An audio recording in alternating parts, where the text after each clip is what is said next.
Good morning everyone. मैं वरुण।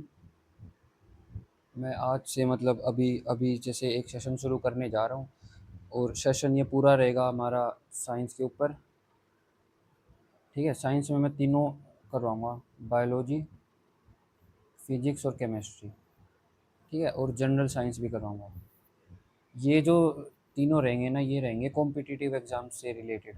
जैसे जैसे टीजीटी साइंस है, टीजीटी साइंस के अंदर ये तीनों आते हैं। ठीक है, तो मैं अपनी तरफ से ट्राई करूँगा ये तीनों टीजीटी साइंस के हिसाब से ही कवर करवाऊँ। प्रीवियस ईयर क्वेश्चंस में जो आ चुके वे भी रिपीट होंगे। सी टेट में अगर कोई क्वेश्चन आया है वो भी मैं देखूँगा, वो भी आपको करवाऊँगा। ठीक है, मैं खुद भी प्रिपेयर कर रहा था, मैं अब मेरे एक्सपीरियंस आपको भी शेयर कर सकता हूँ। ठीक है, तो इसी के चलते मैं एक लेक्चर सीरीज़ स्टार्ट करने जा रहा हूँ। आप कॉम्पिटिटिव एग्ज़ाम में जैसे सी टेट है, एच टेट हो गया। ठीक है, और काफ़ी एग्ज़ाम्स हैं ना, एसएससी के हैं, सीएचएसएल है, एसएससी सीजीएल है। जिस भी सब्जेक्ट के अंदर साइंस और जनरल साइंस यूज़ होगी ना, मैं उन मेजॉरिटी के उनके क्वेश्चंस मतलब पहले के देख के करवाऊँगा। मैंने खुद ने भी कोचिंग ली थी और मैं चाहूँगा कि मतलब जैसे काफ़ी लोग कोचिंग ले नहीं पाते हैं, तो उनको मैं करवा देता हूँ। फ्री ऑफ कॉस्ट रहेगा ये तो। ठीक है, इसमें दोनों तरफ का फ़ायदा है। आप देखोगे, आप सीखोगे, आपका फ़ायदा ही होगा, मेरा भी फ़ायदा होगा, मेरे रिवाइज़ होगा और जो भी कुछ है। इसी को मद्देनज़र रखते हुए मैं अभी एक लेक्चर सीरीज़ स्टार्ट करने जा रहा हूँ। ठीक है, और डेली बेसिस पे उसके लेक्चर अपलोड होंगे।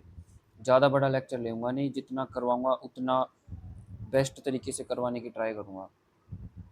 ठीक है, और अभी जैसे स्टार्टिंग हम करेंगे बायोलॉजी से। ठीक है, बायोलॉजी से हम स्टार्ट करेंगे। अब बायोलॉजी है, बायोलॉजी एक फील्ड है जो छोटा नहीं है। हम लोग 9th-10th से साइंस पढ़ते आ रहे हैं। हमने इसमें बायो भी पढ़ी है, केमिस्ट्री भी पढ़ी है और फिजिक्स भी पढ़ी है। ठीक है, पर जो हम स्कूल में पढ़ते हैं ना, वो बिल्कुल बेसिक रहता है। एग्ज़ाम में तो वहीं से आता है, पर वैसे नहीं आते क्वेश्चन जैसे थ्योरेटिकली आते थे स्कूल टाइम में। ठीक है, इसलिए हम क्वेश्चंस को एमसीक्यू की फॉर्म में करेंगे। ठीक है, और लैंग्वेज मेरी हिंदी इंग्लिश बोथ रहेगी। अगर किसी को कुछ समझने में दिक्कत हो तो वो कमेंट सेक्शन में कमेंट कर देना, मैं ट्रांसलेशन वगैरह कर ही दूंगा। वैसे तो हिंदी इंग्लिश बोथ रहेंगे ही। ठीक है, फिर अभी जैसे बायोलॉजी है, बायोलॉजी के अंदर हम पहले पढ़ेंगे ह्यूमन बॉडी के बारे में। Human body. ठीक है, ये ह्यूमन बॉडी से हम लेक्चर सीरीज स्टार्ट करेंगे हमारी। अब ह्यूमन बॉडी छोटी तो है नहीं, ह्यूमन बॉडी के अंदर भी मेन जो हम पढ़ेंगे ना, वो 9 एस्पेक्ट से पढ़ेंगे। ठीक है, जैसे स्केलेटन सिस्टम, सबसे पहले करेंगे स्केलेटन सिस्टम। फिर हम करेंगे muscular system. Skeleton system muscular system है ना, इसके क्वेश्चंस कुछ ऐसे आते हैं जैसे कोई किसी भी स्केलेटन में किसी भी बोन का नाम लिख देंगे, जैसे मेडुला लिख दिया। ठीक है, फिर 4 ऑप्शन दे देते हैं कि ये मेडुला पाया कहाँ जाता है, मतलब फेस में पाया जाता है, माउथ में पाया जाता है, लंग्स में पाया जाता है, या फिर एब्डोमेन कैविटी में पाया जाता है, कहाँ पाया जाता है। ऐसे ही क्वेश्चंस के आंसर देने हैं ना, तो हमें मतलब एक एक बोन का नाम पता होना चाहिए। तो साइंस की जब भी स्टडी करते हैं ना, तो सबसे पहले हमें नाम का ध्यान रखना चाहिए कि मतलब नाम है क्या, फिर वो नाम बताना क्या चाह रहा है, फिर उस नाम का मतलब क्या है, फिर मेजोरिटी केस में क्या होता है कि उसका साइंटिफिक नेम भी पेपर में पूछा जाता है। ठीक है, तो ये सब जो होगी बेसिक बातें होगी, यही सबसे हम स्टार्ट करेंगे। ऐसे ही मस्कुलर सिस्टम में रहेगा। ठीक है, फिर करते हैं हम डाइजेस्टिव सिस्टम। फिर करेंगे रेस्पिरेटरी सिस्टम।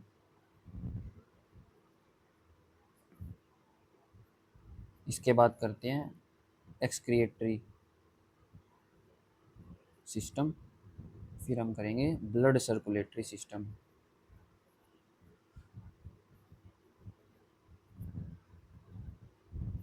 ठीक है, फिर करते हैं नर्वस सिस्टम। फिर करेंगे हार्मोन रिलेटेड सिस्टम। इसको हम क्या बोल सकते हैं, endocrine system. Endocrine system, human endocrine system. ठीक है, फिर लास्ट का टॉपिक ह्यूमन बॉडी के अंदर रहेगा हमारा रिप्रोडक्टिव सिस्टम।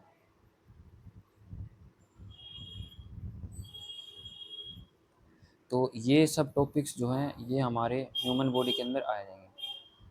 अब बायोलॉजी इतनी तो है नहीं, इसके अंदर प्लांट्स भी आएगा, इकोलॉजी भी आएगा, सब कुछ आएगा, पर हम पहले ट्राई करेंगे कि पहले हम ये बायोलॉजी के ह्यूमन बॉडी वाला एस्पेक्ट पूरा कर लें। ठीक है, इसके बाद हम नेक्स्ट स्टेप पे चलेंगे, क्योंकि वन स्टेप अ डे ही अगर चलते हैं तो ही ठीक रहता है।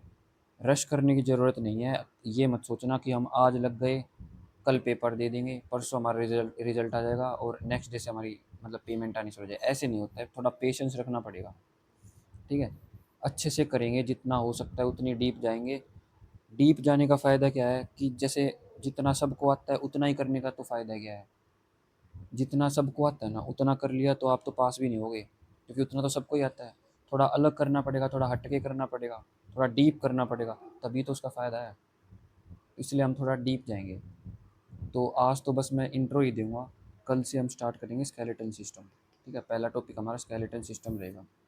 तो जैसे बायोलॉजी जब भी स्टार्ट करते हैं ना, तो कुछ बेसिक क्वेश्चंस रहते हैं हमारे मन में कि जैसे सेल क्या है। ठीक है, सेल क्या है? सेल हमारी ह्यूमन की, या फिर हम कह सकते हैं किसी भी ऑर्गेनिज्म की स्ट्रक्चरल एंड फंक्शनल यूनिट होती है। स्ट्रक्चरल प्लस फंक्शनल यूनिट, यही डेफिनेशन पढ़ी है हमने सेवन्थ एट्थ नाइन्थ, जब भी बायोलॉजी स्टार्ट की है यही पढ़ी है, यही आएगी, यही मेन है। हमें यही पता होना चाहिए कि सेल क्या है, कि हमारा स्ट्रक्चरल और फंक्शनल यूनिट है सेल। सेल में डिवीज़न होती है, अब ग्रुप ऑफ सेल्स बनते हैं। ठीक है, ग्रुप ऑफ सेल्स को हम बोलते हैं टिश्यू। ठीक है, फिर टिश्यूज़ का ग्रुप बनता है, उस उससे टिश्यूज़ के ग्रुप से क्या बनता है हमारा? ऑर्गन। ठीक है, फिर ऑर्गन्स के ग्रुप से क्या बनता है हमारा? Body system. Body system. ठीक है, फिर जब बॉडी सिस्टम्स इकट्ठे किए जाते हैं तो उनसे हम हमें मिलता है कंप्लीट बॉडी। ठीक है, कंप्लीट बॉडी, कंप्लीट बॉडी। ठीक, फिर ऐसे ही बॉडीज इकट्ठी की जाए, मतलब एक बॉडी, दो बॉडी, तीन बॉडी, ऐसी काफ़ी सारे जब लोग इकट्ठे होंगे तो उसको क्या बोलेंगे? उसको बोलेंगे ऑर्गेनिज्म, ऑर्गेनिजम्स। ठीक है, अब इतने ऑर्गेनिजम्स अगर ग्रुप बनाए तो उसको बोलेंगे बायो कम्युनिटी। ठीक है, अब बायो कम्युनिटी हमारे हमारे साथ इंटरेक्ट करती है, INTRACT, interact with non living things. जब हमारी bio community non living things के साथ इंटरेक्ट करेगी तो वो हमारे इकोसिस्टम बनाएगी। क्या बनाएगी? इकोसिस्टम। तो जो साइकिल है ना, ये वैसे एग्जाम में पूछी जाती नहीं है, पर क्योंकि बायोलॉजी स्टार्ट कर रहे हैं तो ये बेसिक बातें पता होनी चाहिए कि ऑर्गन कैसे बनता है, ऑर्गन होता क्या है। ऑर्गन होता है ग्रुप ऑफ टिश्यूज़, टिश्यूज़ मिलकर ही हमारा ऑर्गन बनाते हैं। ठीक है, ये सब सिस्टम था हमारा इसमें, ह्यूमन बॉडी में। अब हम देखेंगे, नेक्स्ट क्लास से हम स्केलेटन सिस्टम स्टार्ट करेंगे। ठीक है, उससे पहले एक मैप बता देता हूँ मैं कि हम पढ़ेंगे कैसे। हम इसके अंदर करेंगे, सबसे पहले करेंगे ह्यूमन बॉडी। Human body.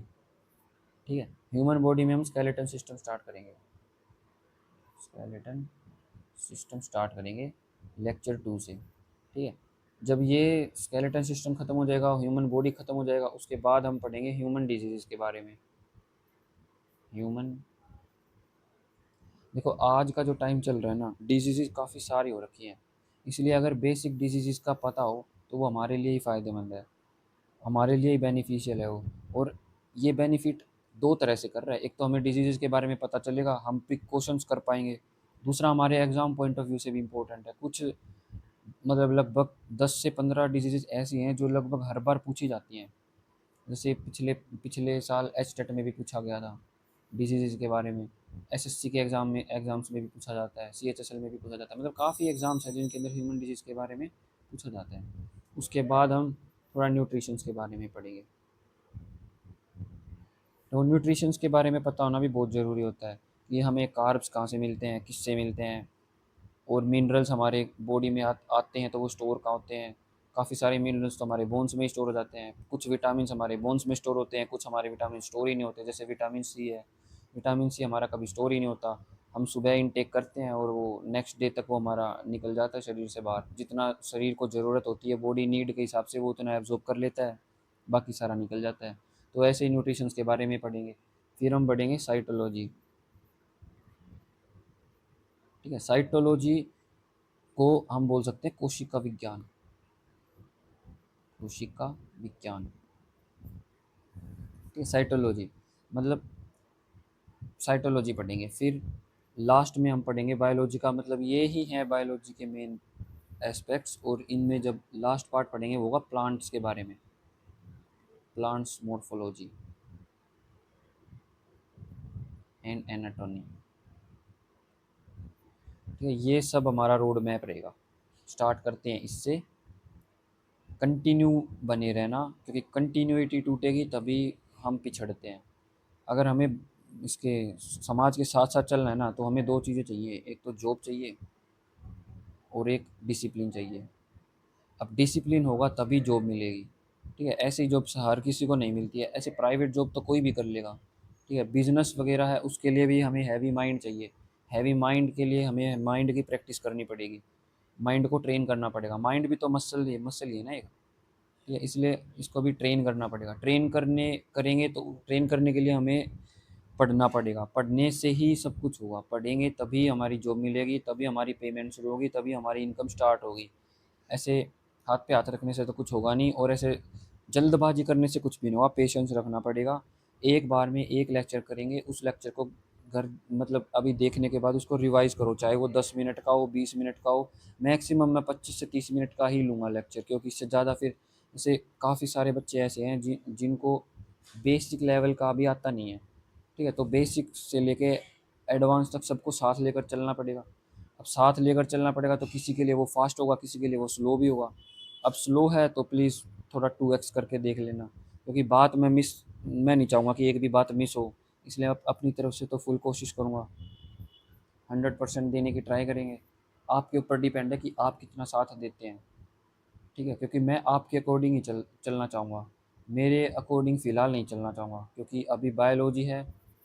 काफ़ी लोगों का इंटरेस्ट भी बनता है बायोलॉजी में। ठीक है, तो सब्सक्राइब कर लेना और बेल आइकन दबा लेना। और हम मिलते हैं हमारे फर्स्ट लेक्चर में, स्केलेटन सिस्टम में। हमारा इंट्रोडक्शन था ये, और ये इसी के साथ thank you, have a nice day.